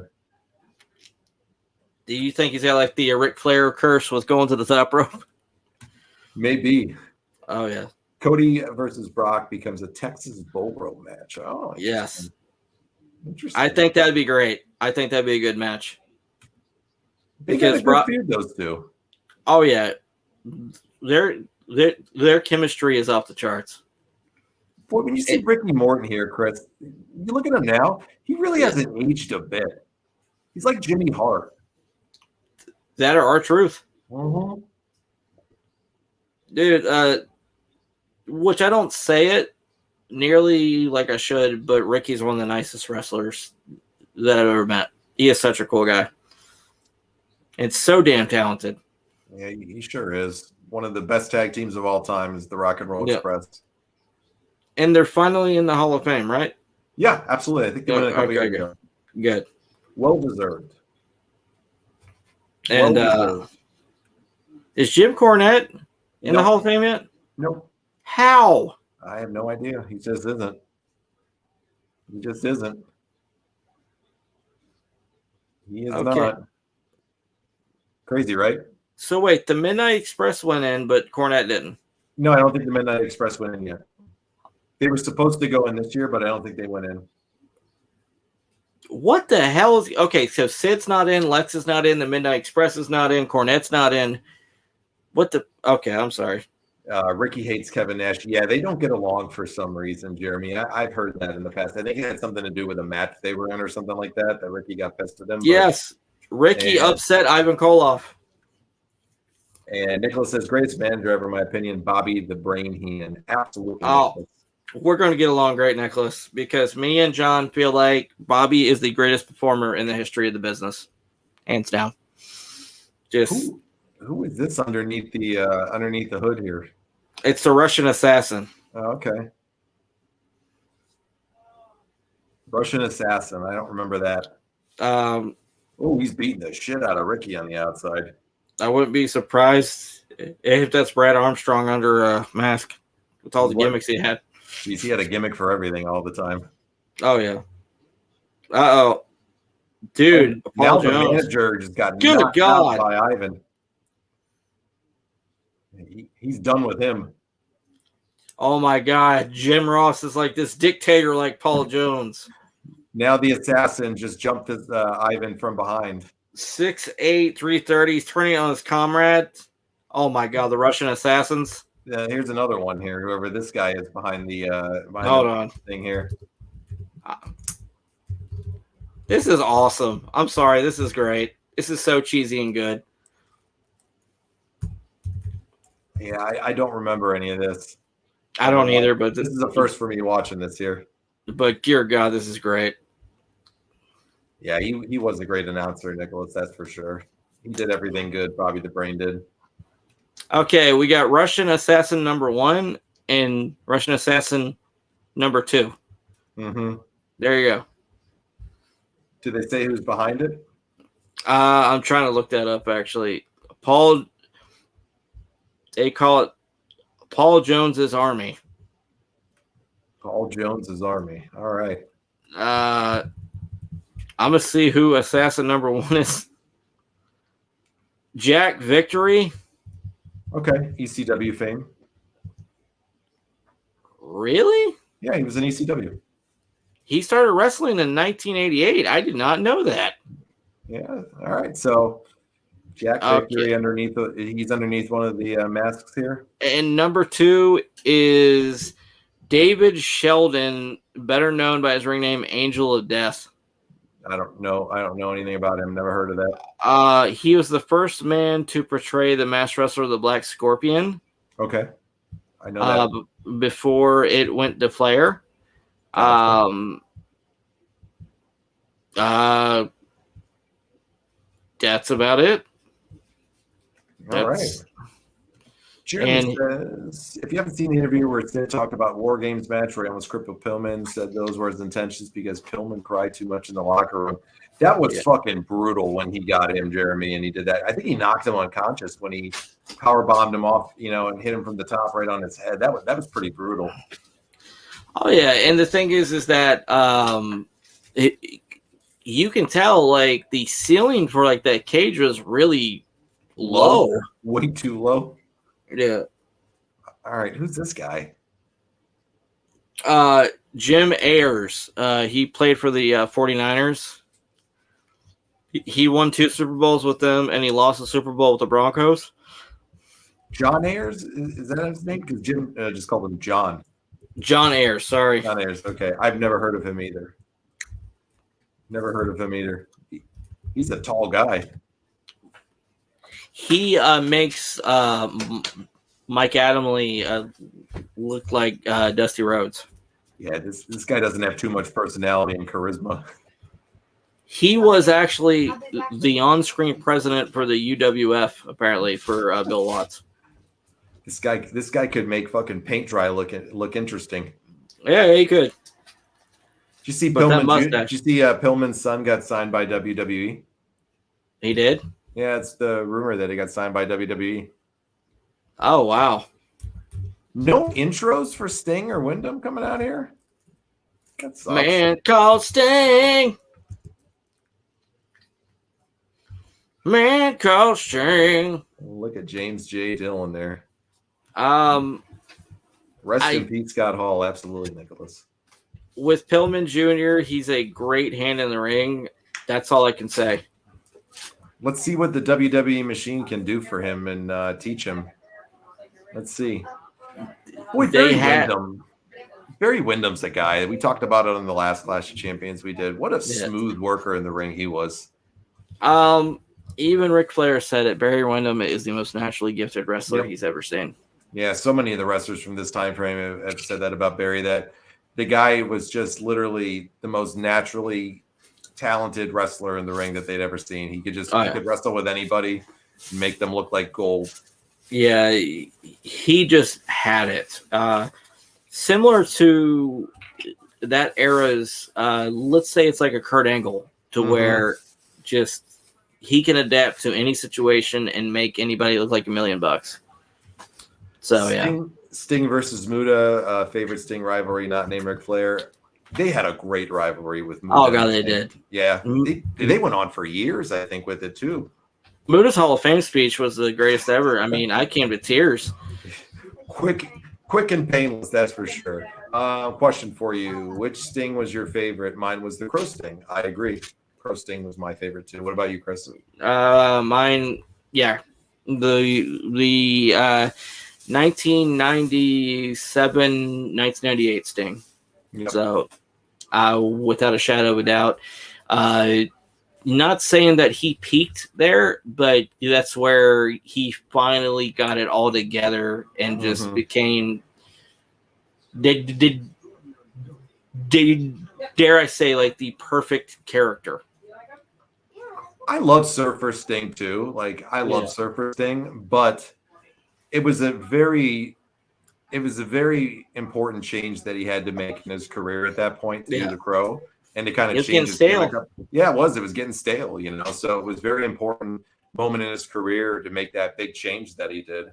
Oh yeah, and the thing is that like what like the Crow thing, just he adapted to like the more reality based wrestling style because it wasn't good guy versus bad guy, but like there were shades of gray, and just Sting, he adapted perfectly with like the era of the New World Order. And there's some wrestlers like Greg Valentine that didn't adapt very well. Mm-hmm. But Sting did. Sting did, people don't give Sting enough credit in the ring. I thought Sting was a very good performer in the ring. I'm not saying he's Shawn Michaels, Ric Flair, or one of those type of guys in the ring, but I think Sting was a really solid worker in the ring too. I agree 1,000%. I thought he was a very solid worker in the ring. I hear a lot of people shit on his in-ring, repertoire, so to speak, of all the things that he would do. I don't get it why people would. I thought Sting was really, really good in the ring. Whenever you're over so much and you have that strong of a connection with the fans, and your work with your character so good, mm-hmm. I'm not saying that you can slack on the in-ring work, mm-hmm. but you don't have to be a 5-star freaking athlete. Mm-hmm. You can get by on having an above average match. Just saying. But Sting, he's had some classics. So yeah, which I agree with you, which I don't get like the hate on him. Sting, he's had some amazing matches. His stuff with Muta, his stuff with Flair, his stuff with Hogan, his stuff with Bret Hart. I can go on and on. I love Sting's stuff. His stuff in TNA wrestling, his matches versus Kurt Angle, his matches versus AJ Styles, Jeff Jarrett. John, we need to watch those one day. I think you would have a bigger value for Sting and a bigger, more grateful appreciation for him, because there's so much of Sting's wrestling that you have not seen. Oh, absolutely. I know, because I wasn't a TNA guy and I never really watched it, but I've seen clips of it through the years and it looked tremendous.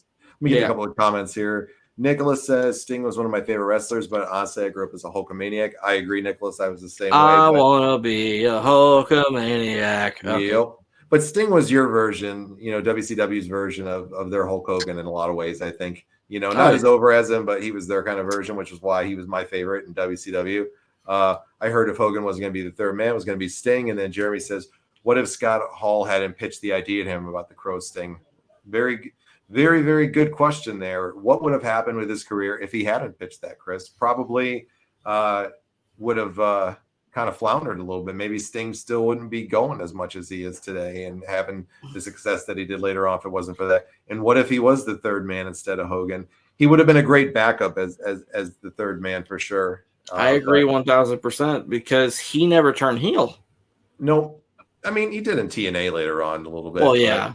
But, just it would have been good, but Hogan made that NWO. I don't think if they wouldn't have had Hogan as the third man, that the NWO would have got over to the level that they did. It was perfect. It really was. It was never in a million years would they have thought it, and it happened. So, oh yeah, because that's my opinion. Because that was the first time that he turned heel within the WWE or World Championship Wrestling. And like the average wrestling fan doesn't know about his AWA days where he was a heel like for Nick Bockwinkel. Yep. But they focus on the WWF stuff, like they focus on the World Championships wrestling stuff. And they're like, holy crap, he's never been a bad guy. What's wrong with him? And dude, you saw throwing trash in the ring, Mean Gene's getting hit in the head with cups. I mean, the fans are legitimately pissed. And it was just such a great moment. And look at how many, because of what Hollywood Hogan did, look at how many careers it catapulted to the top there, and all this great things that happened because of that. And you know what? Sting was one of the people that benefited from that with that Crow character that, Scott Hall helped him come up with, and that change, that change in scenery. Probably to me, the greatest storyline arc of a feud that, for me, that I've ever watched was Sting and Hogan from '97 to 98. I thought that was fantastic. Awful payoff, but for the match. But do you blame the payoff on Hogan? I don't know. You know, you hear all those stories and everything like that, but it was just kind of, it was stupid. They really fucked up that one at the ending there, but too many egos, I think. Yeah, Jeremy, definitely Goldberg, definitely because of Hogan. Goldberg's told a story too through the years about, you know, he was really nervous before they came out with that match, and Hogan walked into his locker room before it. He's like, and Goldberg kind of asked him, you know, because he knew Hogan was Hulk Hogan. He said, you know, what's the plan? And he says, we'll just play it out as we go in the ring. We'll be fine. Don't worry about it. Lord. Yeah. He's like, we'll just, he goes, we'll play it by ear, man. We'll call it in the ring. Don't worry about it. We'll be good. Yep. We'll walk you through it. And he had said that he was so nervous about it when he got out there that Hogan led him through the ring, where people criticize Hogan's in-ring work, that he fucking led him through that match. You know, that was the biggest moment of his life at that point. And it was just, that's when he saw, you know, how great Hogan was, that Hogan got him through that, put him over, you know, there you go. The rest is history. And think about it. As soon as that 3 count was hit, there was another wrestling megastar made. Yep. And absolutely.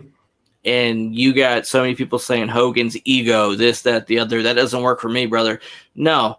Hogan did what he knew was best for the company and what was best for business. Mm-hmm.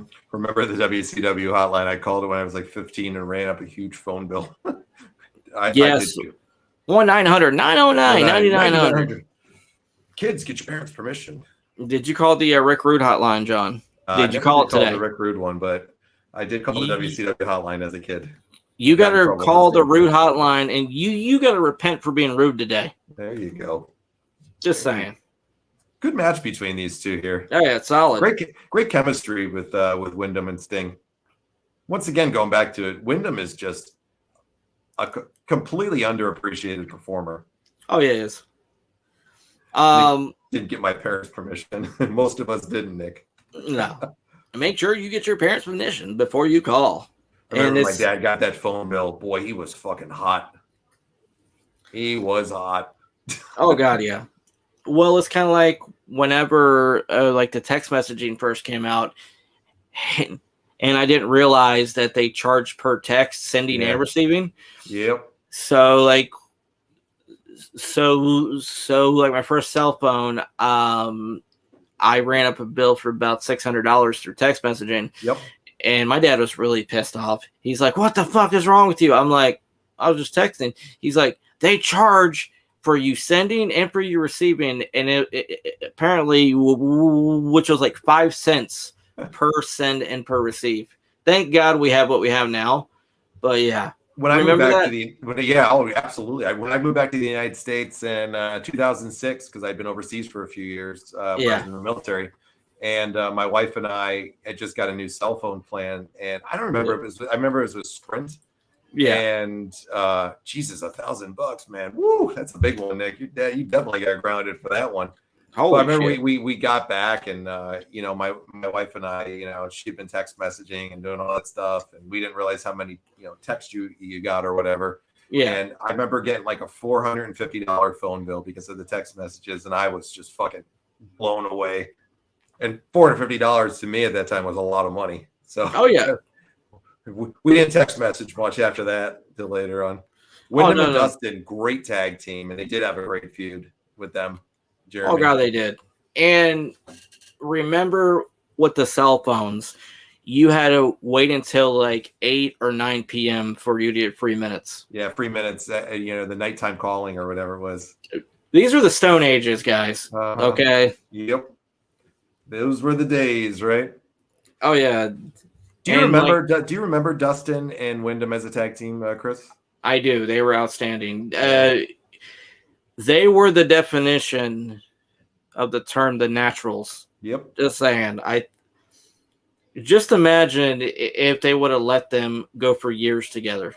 I think they could have been one of the greatest tag teams of all time. Very similar look at the time, too. Yes. Oh, look at him there. Good selling by Windham, and then he falls over the guardrail. Oh, God. What did you think about the Magnum TA Dark Side? I haven't seen it yet. That's one of the ones I haven't seen. I'll definitely be checking it out in the near future. Dude, I feel bad for Magnum. He had the world in his hands, and then that accident happened, and yeah. Terrible stuff. Magnum was great. Oh, yeah.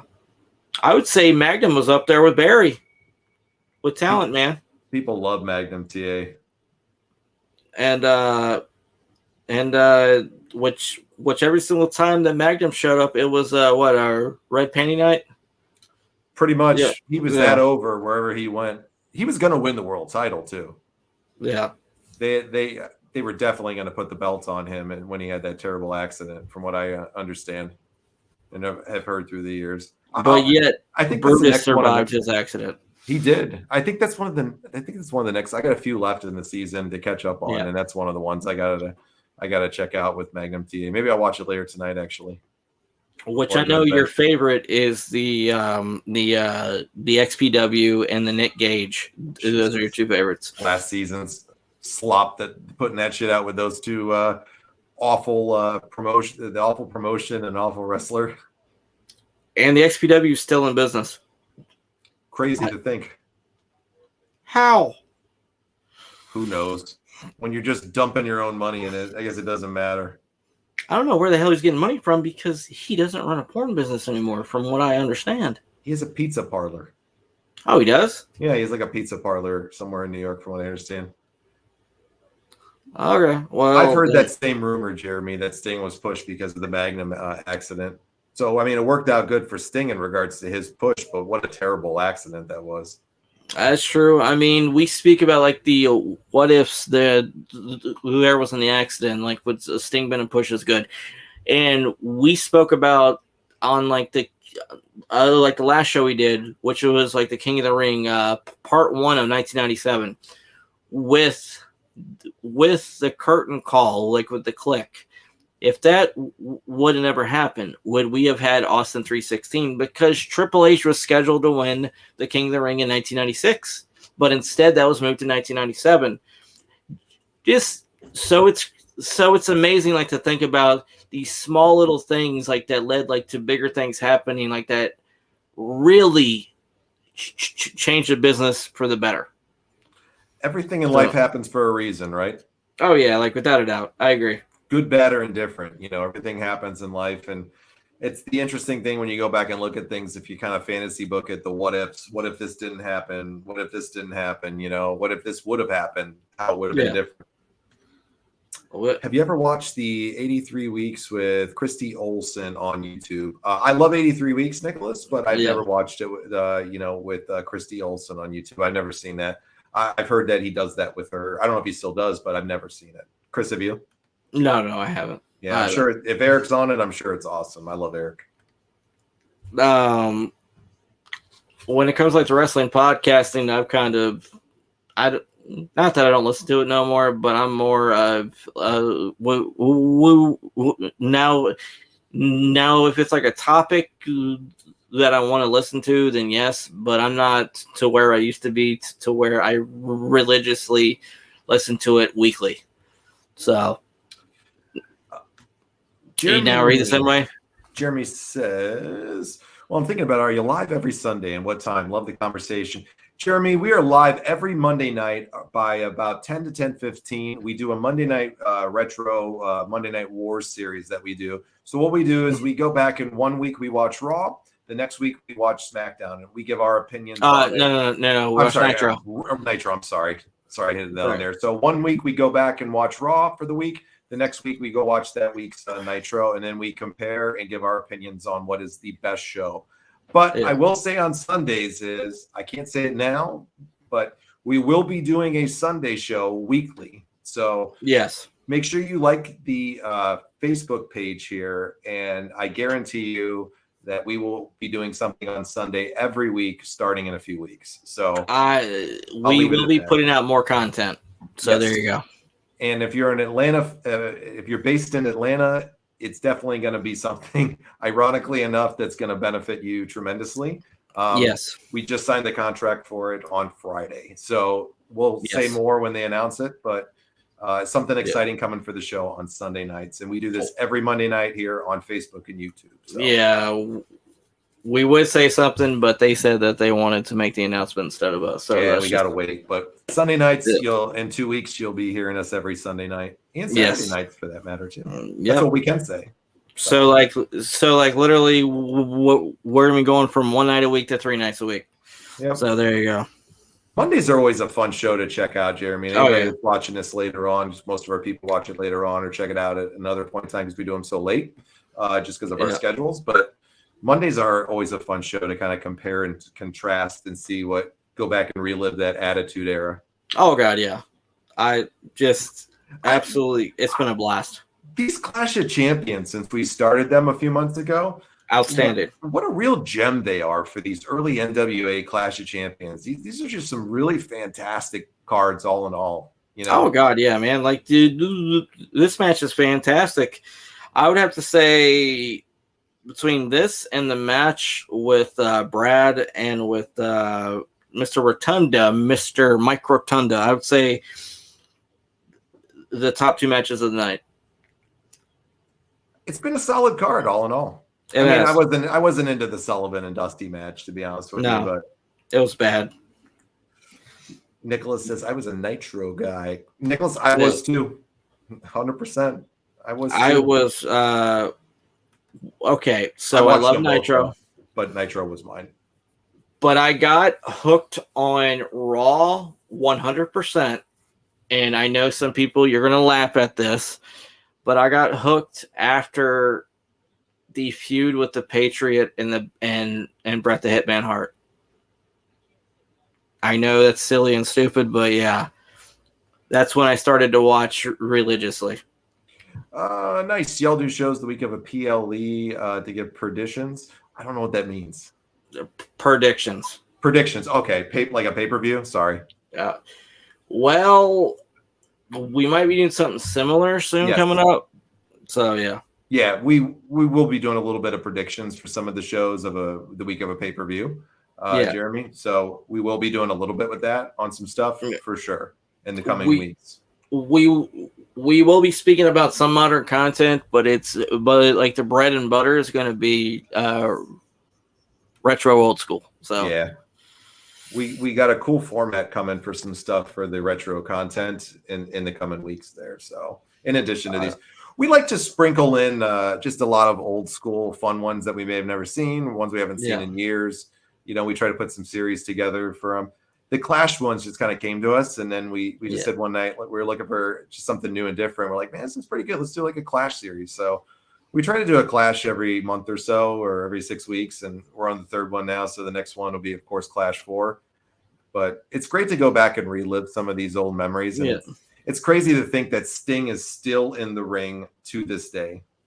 35 years later, yeah. Crazy, right? Oh, God, yeah. Wild to think that he's still doing it. Macho Man, another great wrestler. Snap into it. Oh, yeah, absolutely. Macho Man, wonderful. He's in my top 5 all time. The Macho is one of the greatest of all time. He changed the business for the better. Yeah, he definitely did. I'm going to see what the lineup for Clash of Champions 4 is. That way we could get like a little preview to it. Sting had great he just had great electricity in his move, so to speak. He did. He really did. Like, he just doesn't even look tired. And these guys have been going for 20 freaking minutes, man, busting their ass. And he doesn't even look tired at all. And something I can say, fantastic cardio, similar to like a Ric Flair. And here he goes, Chris, for the Scorpion Deathlock. But we got no ref because the ref got knocked out. Oh, JJ's God. coming in with a chair. JJ's got a chair. JJ's got a gun. No, I'm kidding. What great commentary from Jim Ross here. Oh, no. Don't do it. Don't do it, Barry. I think he's retiring. I think he's retiring the next year or so too, Nicholas. That's for sure. Dangerous Alliance versus Sting's team, 92 War Games, one of my all-time favorites. Oh, God, The talent that cage was insane. Dangerous Alliance was a great faction. I agree. Paulie did so well with them. He was great. 1, 2. Oh, John Ayers is in as a special enforcer. Mr. Charisma. Are we going to get a screwball finish? Probably. Yeah. Really quick, just what? Sting wins by DQ, but he doesn't get the belt.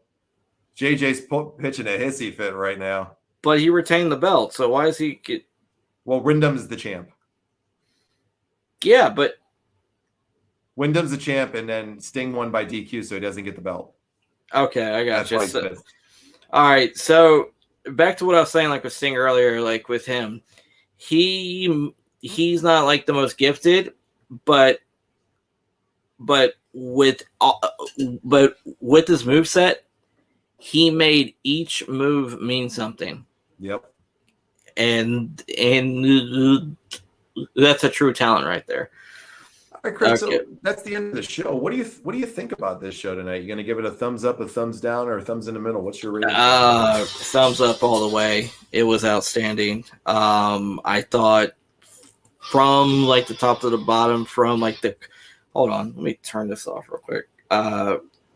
The crowd was freaking hot. The matches were good. I loved, dude, Jim Ross the whole entire time, man, like just going crazy, like just going off. How did Jim breathe? I just want to know that. But yeah, like the thing is that with Ross, this stuff like with Mr. Brad Armstrong versus Mike Rotunda, great match. I love the stuff with Sting.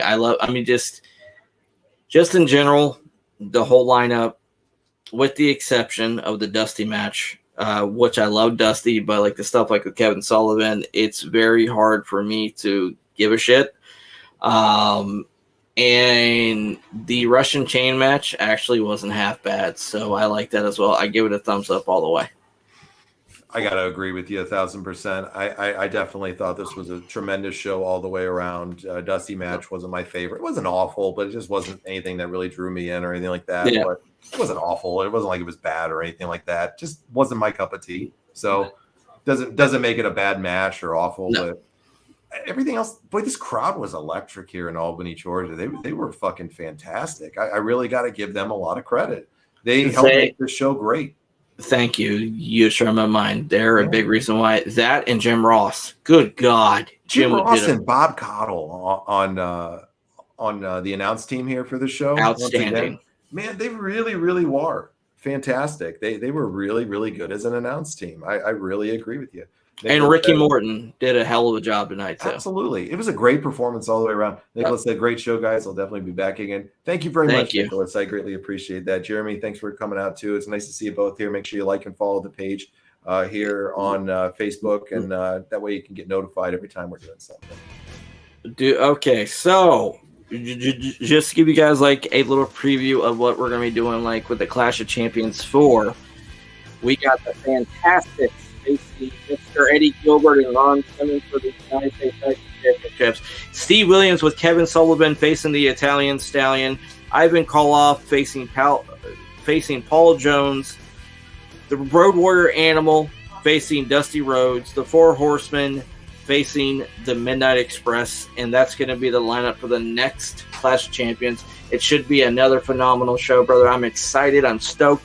The future is bright here on the Retro Wrestling Revival, man. I can't wait to be able to say more like with what's going on. But so far, man, it's been a fun ride with you. And just to think about it, man, for fans, by fans, and me and you, we're just hanging out and sharing our passion for professional wrestling. And apparently that there's more people out there that love what we do. And we're going to continue to do what we do.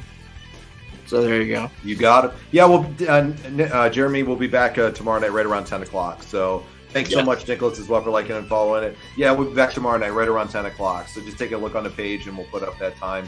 It's already loaded up for King of the Ring. We're doing part 2 of 1997 King of the Ring tomorrow night, because that pay-per-view falls in line with the Raw. So we hit the pay-per-view stuff when we go through that, too, so we stay up to date with the story. No Ahmed. No. But yeah, we're going to be back tomorrow night. So come on out and join us, anybody and everybody. This is a place for you if you're a fan of wrestling. You want to come out and talk with us and have some fun. We're always going to have a good time here on the show. So we appreciate everybody coming out. Thank you so much for your support. And we hope everybody has a wonderful night, rest of the weekend, great day whenever you're watching this. And everybody's doing well. So for Brother Martin, I'm John. We're out of here for tonight. We'll see you guys again tomorrow night right here on the Retro Wrestling Revival, checking out some King of the Ring 1997. Till then, be well, be safe. And thanks so much. What you gonna do, brother? That's right, Nick. We'll see you guys soon. Brother.